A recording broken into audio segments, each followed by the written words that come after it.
Alright, so dumating na yung pulutan namin. Nandito nga pala kami sa ayan, Min Oy na bar. Pulutan na in order namin is spring roll. Okay, yan yung unang dumating. Ang next na dumating, chicken feet. Mukhang masarap naman. Umorder tayo ng chicken wings din. Niluluto pa. Pero tikman muna natin tong spring roll nila. Okay, dip natin.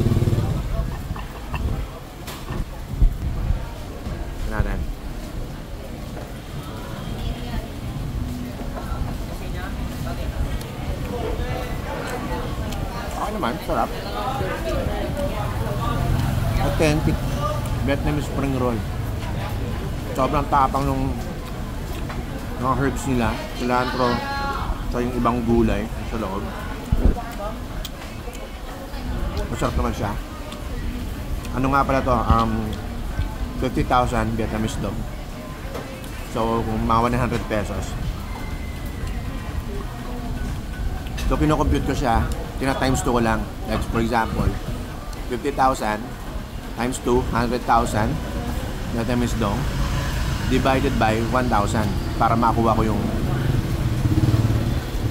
Philippine currency. Like, for example, yun nga.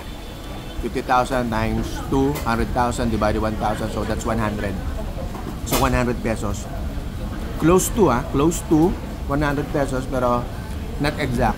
Pero yun na yung pinakamadali para mag-convert tayo. Kasi mga pera nila dito, libo-libo, milyon-milyon. Pero sobrang baba ng value. Tikman natin ngayon itong chicken feet.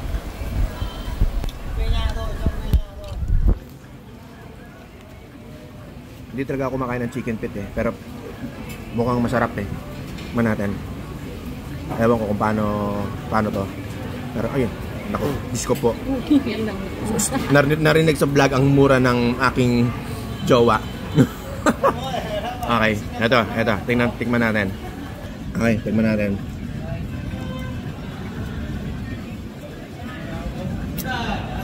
Masarap. Pero grabe ang buto. Pero masarap malasa. First time kumain ng chicken feet. Siyempre, nandito ka sa Vietnam, di ba? Masarap.